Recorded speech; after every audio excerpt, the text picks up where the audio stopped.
don't want to wait any longer because we have an amazing gentleman who's joining us. And if you are relatively new to the autism world, I still think that he will be somebody that you have heard of and heard of, but I can't wait for you to meet him. It's my first time meeting him. Thomas McKean is joining us right now. And he, back in a day when there were really only a handful, less than a handful of self-advocates who were speaking and touring the world and speaking out and saying, identifying themselves as being a person on the spectrum. I'll let him tell you the words that he uses. But obviously we've had Temple Grandin on before. But there were only a handful of people for, I would say, 15 years and the pivotal change of autism that made the difference, that parents like myself said, oh my goodness, there is so much hope and there are things that we can be doing to help our kiddos. And Thomas McKean is one of those pivotal people. He is one of the pioneers in the self-advocacy platform. I want him to tell us a lot about himself, but I do want you to know that he currently serves on the board of directors for the Autism Society of Ohio, and he is the author of 2 books. One, Soon Will Come the Light, and the other, Light on the Horizon. He is in a class of people who he was a guest on Oprah and went on Oprah with his book and says that everything that people say about having your book on Oprah is true. I can't wait to hear about that because you know I'm the biggest Oprah fan that there ever was. So Thomas McKean, I'm honored that you're here and joining us right now. Welcome to Autism Live. Hello, good to be here. I'm so thrilled to have you here. And people know I don't ever get speechless, but I find myself a little verklempt and a little speechless because this really is an honor for me. So thank you for being here. Usually it's Temple that makes people speechless. That doesn't happen to me, not often anymore anyway. Well, consider me slightly gobsmacked, as they say across the pond. But I want to start, Thomas, by asking you to tell our viewers, in case there's somebody out there that's like, I've never been introduced to Mr. McKean before. Tell us just the Reader's Digest version of your history and your life. And I mentioned a couple of things, but I'm sure there are things you'd like to add to that. Well, there are. I never know what to add one place to the next because everyone's looking for something different. I can be general. I'm 50-something years old, and I was diagnosed in 79. I think I was 14 years old. It was not all that uncommon then. And back then, as you read, what they were doing was putting kids with autism in the institutions. And I was in one of those for 3 years, and I kind of had to fight my way out. And there was a law in the books in the state of Ohio at the time that said if you are a minor admitted to a psychiatric facility, there is no obligation to tell you why you are there. So no one ever told me. And years later, I went looking for that, and I found it. And my involvement in advocacy, I think, was originally to find answers for myself. But in the course of doing that, it kind of came to be a cause that I really started caring about. And so I'm still doing that to the extent that I can. I'm not as active as I once was because I'm older now, but I still try to dip my toe in every now and again. I can't even imagine being a 14-year-old and going into a facility like that, and not even having an opportunity for somebody to tell you what was going on. I can't even imagine, but I just want to applaud you for being someone who did get through that, survived, and then went on to help all of our children so that is not their story. Well, I could take it a step further. Apparently, and my mother told me this just before she died, apparently they didn't tell them either. They were afraid of the A word back then. So what they told my parents was I was developmentally delayed, and they left it at that. And no one in my family knew anything until I found it. I went back to the hospital and asked for the records. Wow. And how old were you then when you first heard the word autism in conjunction with yourself? Um, 20, 21, I think. Wow. Wow. Well, you did get yourself out of the facility and then went on to go to college, and went on to write 2 books. You've gone on to speak internationally around the world and to shed light on this subject. You have served the community and been on boards to make sure that the conversation included individuals who are on the autism spectrum. And as much as you say that you're not doing as much right now, I had said to you last year, you're like my favorite thing to read on Facebook. I don't know if you realize this, and a lot of people follow you on Facebook, but you write. I think you're very prolific, and you write on a regular basis. I know you have articles that are coming out soon that we can talk about, but you will introduce a topic from time to time on Facebook, and the conversation sometimes gets heated. But I find it the most interesting thing on Facebook. You are the most interesting thing on Facebook. The conversation does sometimes get heated. Things that should not be controversial sometimes turn out to be, and maybe when I'm posting something that I don't think is, it's because it wasn't back then, and it has since become that, because in the past 30 years that I've been doing this, autism has changed in ways that I don't think anybody saw coming. No. But I wanted to take the time. There's so many things we could talk about with you, but today I wanted to talk with you about identity. And I guess I want to start by asking you what words do you use to identify yourself, and how do you like to be identified, and how much does autism play a role in that? I don't really identify as a person with autism, which is not to say that I deny it, because it's definitely a part of who I am and a part of my history. But I don't really identify that way. We talked about this. I knew you were going to ask. So I thought what I would do is I would show you the little wall here. You can't see it, it's behind you. Over here on the far end, there's a nice little amateur radio setup. And for you AM radio operators out there, call sign K4 X-Ray India Oscar, I am required by federal law to identify that way when I key the mic, but that's not my identity.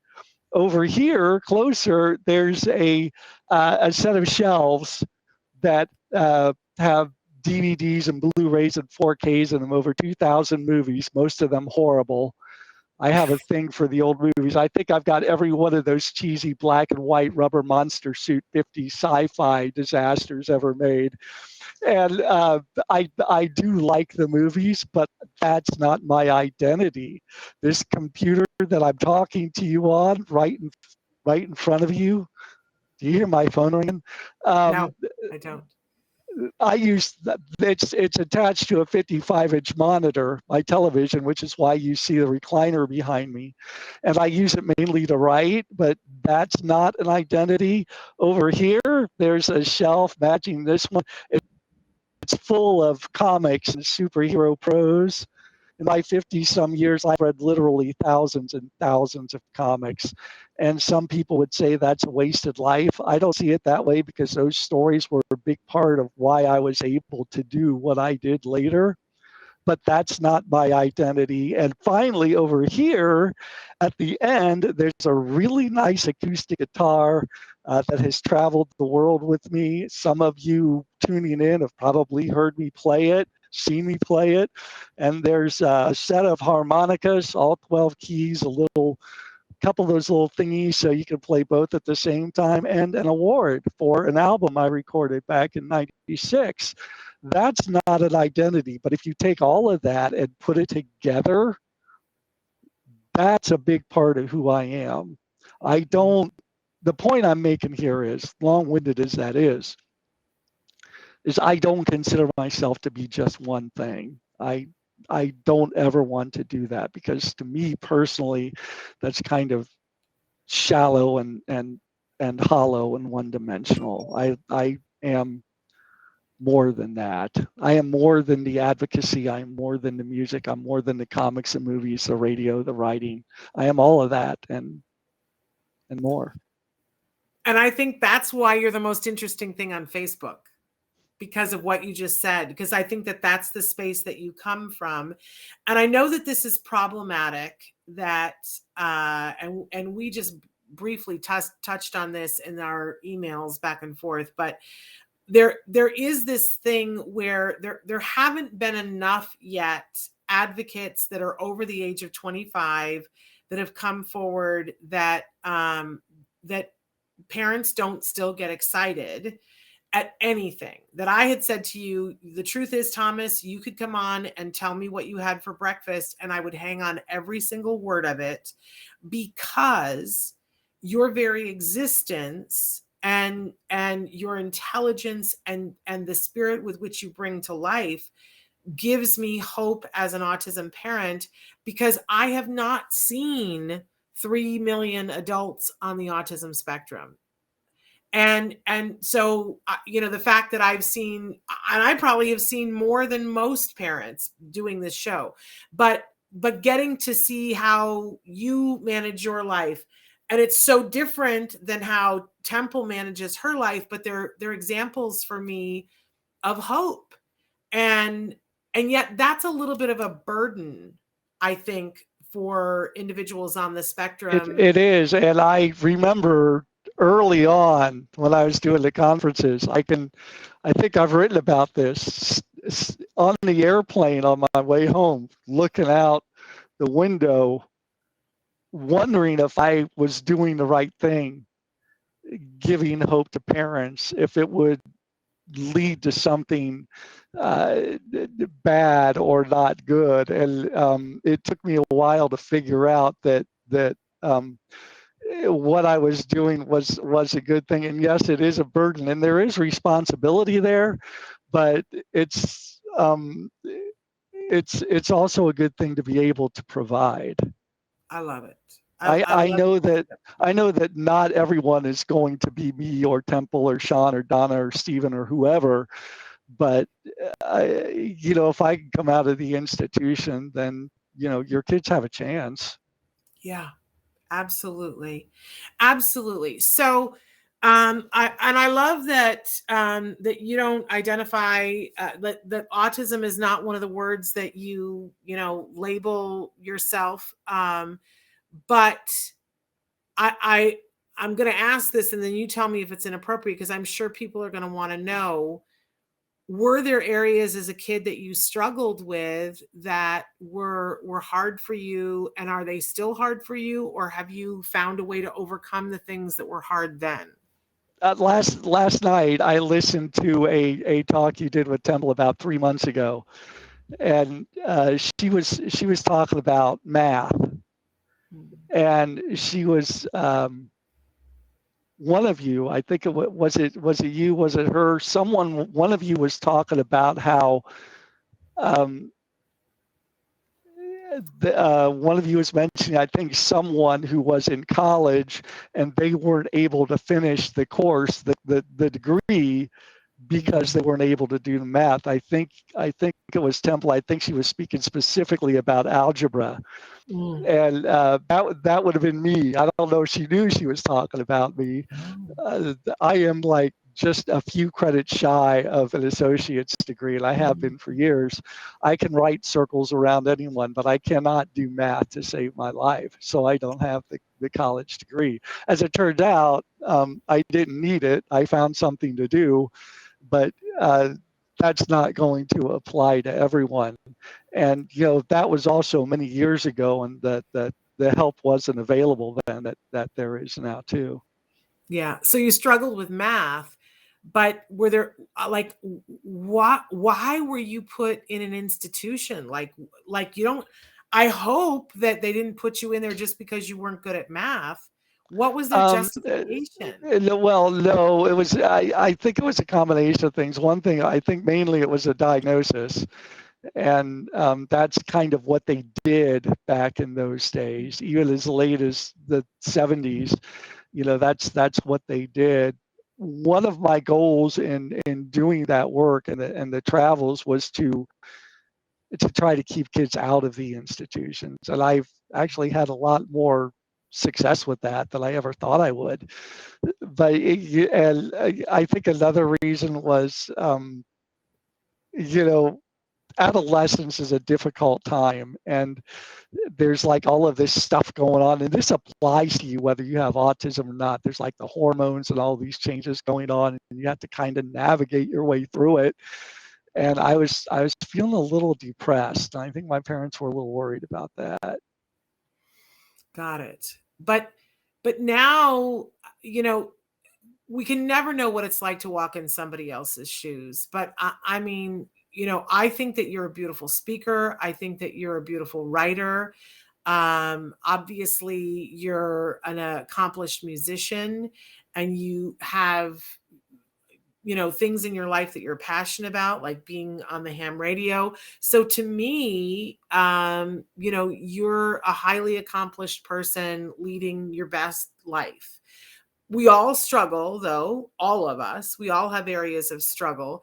Are there things that for you right now that you struggle to such an extent that you need support, or do you live completely with no If I support? back up, you'll see the wheels. That's a struggle. That's kind of new, and without going into any additional too much detail, it's a additional neurological disorder that's kind of eating away at my muscles and my mind. I can't think as well as I used to, and I've had to back out of doing that work that I love because of it, which kind of makes me mad. This place is a basement. My sister lives upstairs. It's her house, and it kind of got to the point where it really wasn't safe for me to live on my own anymore. So I moved in here, and all those years I was doing this, something that I noticed was siblings are very good. They are very good about their brothers and their sisters with autism, and when the parents die, they take them in. I have seen that time and time and time and time and time again, and I have been amazed by the love and the sacrifice. She's given up a third of her house for me. I'm not paying any rent here. She just gave it to me. Wow. And that was just incredibly nice of her, because it also means she has to put up with me now when she didn't have to do that before. But that's something that I've noticed in the autism community is brothers and sisters really do care about family members with autism. I didn't think it would ever happen to me. I didn't think I would ever need it, but I'm glad that she does too. I wouldn't want to be out on the street. Yeah. But for a lot of years, you did live independently, I correct? did. I lived for 17 years. I lived in a small town in Virginia, Bedford, which is located right between Lynchburg and Roanoke. And it was this beautiful mountain town, and you could see the Peaks of Otter, part of the Blue Ridge, from my backyard. And I had this little 50cc motor scooter that I used to ride up into the mountains on the nice day. And I used to hang out up in the Blue Ridge, and that was really nice. It was nice living there. And what kind of work were you doing at that point? I was doing the same thing. I was traveling. I was talking to people. I was writing. I was, Being an influencer. occasionally, yeah, occasionally doing some private consulting for families and schools. I don't know if Temple's ever done this. I have spent, days, weeks, months in parents' homes putting kids and families' lives back together again. I don't think there's any way I could do it now. I just don't have it up here anymore. But that that to me was the most rewarding part of the job. Was improving quality of life for others, even if it was just one person at a time. And so one of the questions I was going to ask you is that, everybody wants to know, what advice do you have? And it sounds like that for a period of time you were going in and being in a role that was as an advisor to families. What kinds of things, when you see a family that's in pain because their child is exhibiting behaviors, and they're having a difficult time because autism wasn't something that had any training on before their child is diagnosed. And it seems like there's always a period of time. I certainly experienced this when my son was diagnosed, was that I had to run to catch up as a parent. I can't even imagine how happy and joyous I would have been to have had somebody like you come into my home and give me a perspective. But I'm sort of wondering, what kind of perspective were you giving the parents? What kinds of things did you help them with? I looked over the medical records and the schools, and I looked at the home life, and I went to some IEP meetings. Oh, I hated that. The schools are just not nice. Every now and again, you got some that were agreeable, but that was really the exception. And I just said, try this, try this, try this. I give you an example. I was in, I think it was Auburn, Massachusetts, and there's this little kid. I think he was around. Don't take this as gospel. It's been a long time. I think he was around 8 or 9 years old at the time. And there were two particular issues that the parents were worried about. One of them was he was pushing his sister down the stairs, which I can understand why that would be an issue. That's like not something you want to do. And they had this the other issue. They had this loft in the house. It was very nice, but when someone went underneath it, he would how can I say it? Give them a shower. Okay. And that's not good either. No. And so they said, hey, what can we do about these things? And I spent some time there, and I kind of checked it out, and I really didn't know what to do. I was really kind of confused. I was lying in the guest room one night, not ready to go to sleep, and this thought just came to me out of the blue. I have no idea where it came from. And the next morning, I told them, I said, hey, why don't you get them tested for some allergies and see what happens? And they did, and they found an allergy to dairy and sugar, and they cut those two things out, and the behaviors just stopped. Isn't that amazing? Absolutely amazing. And of course, you know Dr. Doreen Grant-Bichet. You go way back. We've never met. I know of her. I think we've chatted a few times. Yeah. And she just the other day was on the show talking about eliminating milk from a child's diet, and that sometimes that is a thing that can show. It's not for everyone, but for certain children, if they have a sensitivity, that you can see behaviors attached to it. Right. There's like dairy and lactose intolerance, which can lead to behaviors. Yeah. Fascinating. Absolutely fascinating. Well, I know we're pre-recording this, so people don't get a chance to ask questions live, but I know that people will want to know, what advice do you have for someone of whether they have a newly diagnosed 3-year-old or a 14-year-old that's on the autism spectrum? What's like the most important thing that you want parents to know? Yeah, a lot of people have asked me that, and I do have an answer to that. I'm beginning to wonder if it might be outdated. But the answer that I have given for years, for 30 years, there's 4 things that I personally recommend you do when you get that diagnosis, when your child is diagnosed. One of them is the first one is go to the library. Be careful, because check the copyright date, because if you get something too old, you may be doing more harm than good, because our knowledge of this is always changing, and things that we thought were right kind of we have since learned are not. Um, so kind of be careful of that. And, speaking to that personally, um, one of the books that I have out there is an autobiography. Those never go out of date. The other one is kind of a how-to book, which is now out of print, not officially, but it's on hiatus. I don't ever expect it to come back. That's kind of a how-to book. Some of that might be a little bit outdated, so I think I have one of each. The second thing is uh, start attending a local support group, because whatever issues you are having, there's a good possibility that someone else has already gone through that and might be able to give you some advice on how to handle it, and you don't need to reinvent the wheel. And the whole purpose of support groups, of course, is to be supportive. That's why everyone is there.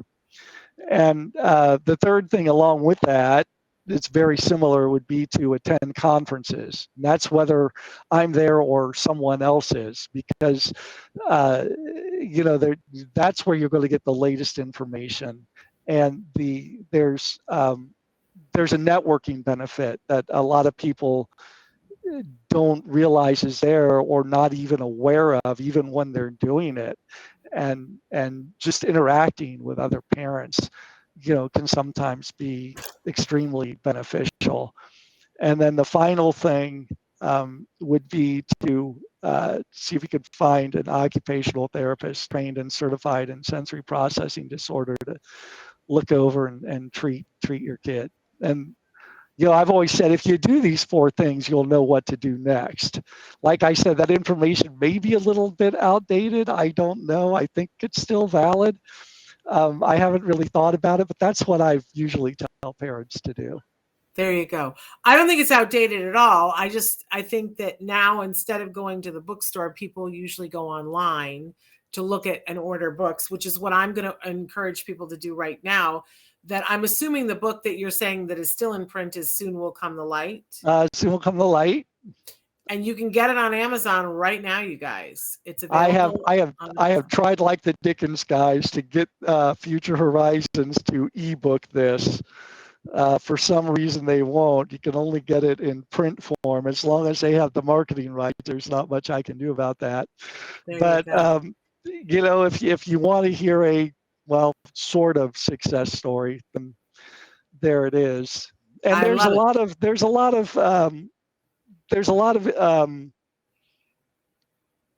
of deeper information in there too. I tried to put that in, not just what is happening, but also why. And you were the winner of an Autism Society of America Literary Achievement Award. Yeah. I didn't know that before either. And I have to say, I'm a big fan of Future Horizons. I have a book coming out from Future Horizons in July. Oh, do you? This was their first. This book launched a publishing empire. This was Future Horizons' first book. Well, amazing. And it was, you were able to tout it on Oprah. So I think probably we're all standing on your shoulders at this point. We only have a few minutes left, and I shamelessly have to say to you, I have to ask you questions about being on Oprah, because I am like the biggest fan of Oprah. What was that like for you to go on Oprah? Was that a sensory overwhelming thing, or was it as cool as I think it was? It was a little disappointing, and not because of Oprah. She had nothing to do with that, but because of 9/11. Between the time they scheduled the show and the time that it was supposed to be recorded, 9/11 happened, and that threw everything off. And so what ended up happening was a producer and a cameraman flew out to Virginia and interviewed me there, and I never got to meet her. But the way I'm choosing to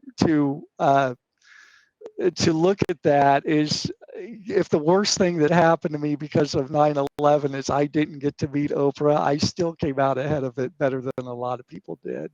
Well, maybe Oprah will see this and see that they need to, from time to time they do the show on the OWN network now. Where are they now?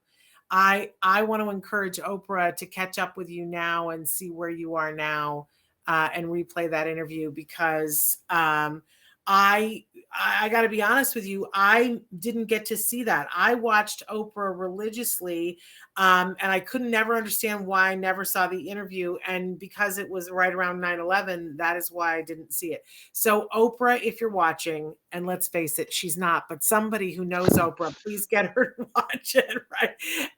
And catch up with Thomas again, because we'd all like to see that interview again. Thomas, I can't even tell you what this has meant to me. Um, I've been doing this show for 10 years and I don't really understand why we haven't had you on before, but I'm glad that it's worked out and that you came on. And I'd love to invite you to come back. And there are so many more topics that we want to talk about with you. And there are some things that I think you just have one of the most refreshing outlooks on some of the more controversial topics that are happening right now, talking about neurodiversity, talking about therapies.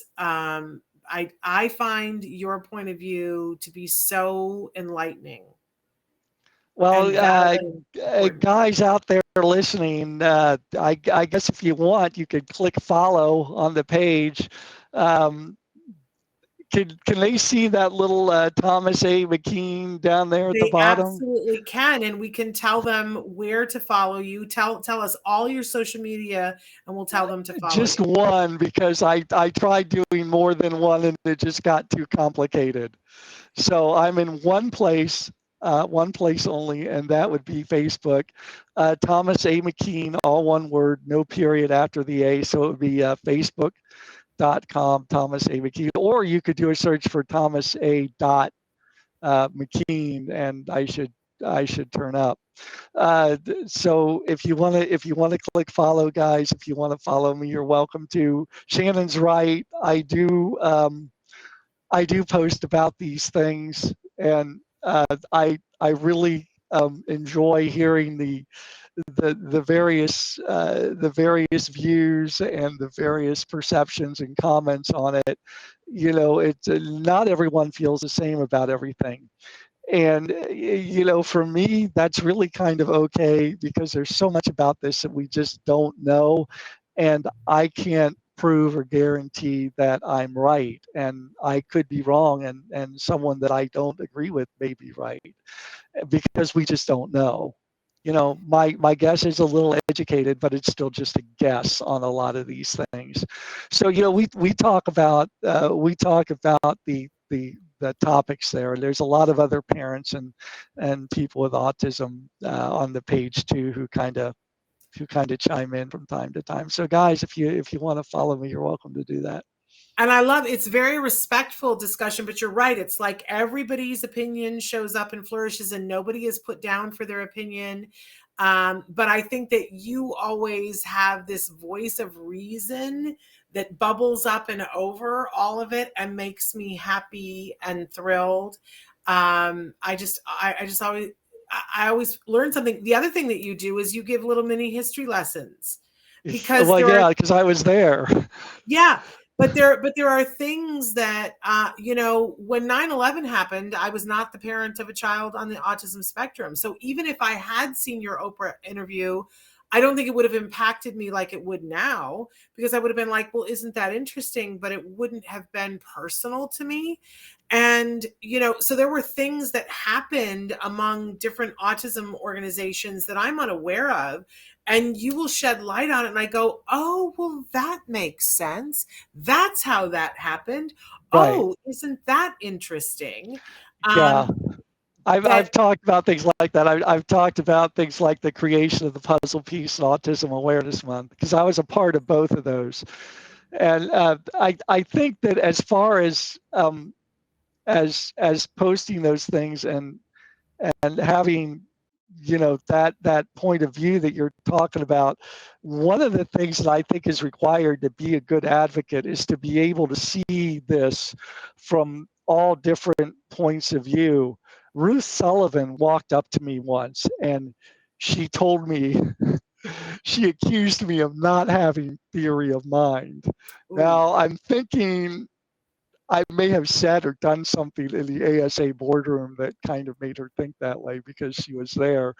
But you have to, if you want to be a good advocate, if you want to be effective, you have to be able to see the problem not just from the side of the person with autism, but also from the perspective of the parent, the doctor, the therapist, the educator, and even the legislator, and not and even if you're looking at it from the perspective of the person of autism, you have to change that a little bit because it's not your style or your type or your brand, it's theirs that you have to look at it through. And one of the reasons that I've had whatever success I have, I think, is just because I've been able to kind of look at this from all different areas and through that find solutions. Yeah. And when I write those things that you're talking about, that's one of the things that I try to do is I try to write it through the perspective of more than one place. And I think people appreciate that. Well, I have so much respect for Ruth Sullivan and for all the work that she did in her life, but I'm going to say it here. She was wrong. And all Oh, you have to thank do you. is read one thing that you write to see that you probably are one of the best perspective takers that I've ever had the opportunity to read their writings. So unfortunately, Ruth, I know Ruth is in heaven now, but Ruth, you were wrong about Thomas. We all are I sometimes. also have a great respect for the work that she has done, and I think I told her that at some point too. I was I Well, was she able was to taking her perspective. I was able to say that right to her, and I'm glad I was able to do that before she died. Oh, Thomas, I'm so glad that we had an opportunity to do this. And of course, we want to welcome you to come back at another time and we'll pick more topics and we'll do it. If you're comfortable, we'll do it when we're live and then you'll be able to talk to the audience at large. And I think they will really enjoy that. We didn't really get in, I think, to what we had planned to, No. and I do have a lot to say about that particular topic, as you know. So Yes. I'd be happy to come back and get All into a right. little deeper discussion about identity if you would like. I would love that. I mean, just what you said, I think it brightened all of our days to be more accepting of ourselves and more accepting of other people and not try to shove them into little cubby holes You with can't do labels on them. that. You can't. Well, you can, but you're not going to get anywhere. Exactly. Exactly. So again, people should check you out on Facebook. And I think if you just read for 1 week the things that Thomas writes, you'll be hooked. Oh, look, Uh, somebody found me. Somebody, do you well, see that? Somebody that's found our me. I that's our think that's producer. it. Yeah, Yeah, that's it. I think Our that's the producer put it link. there.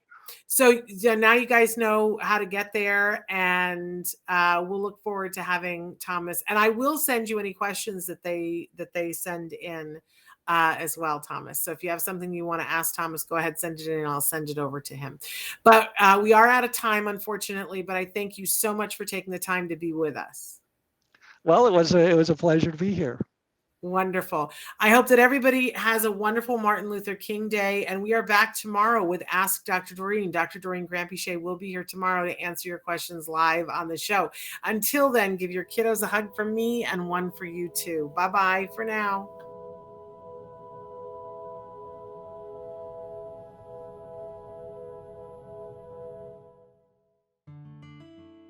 Thanks for watching Autism Live. If you found anything helpful in this video, please give us a like. In fact, make sure that you smash that subscribe button on YouTube and give us a like on Facebook. You can also follow us on Twitter and Instagram for important updates. And please download our free podcast wherever you get your podcasts. See you next time. Until then, give your kiddos a hug from me and one for you too. Bye-bye for now. To subscribe, click here. And if you'd like to check out some more of our videos, click here.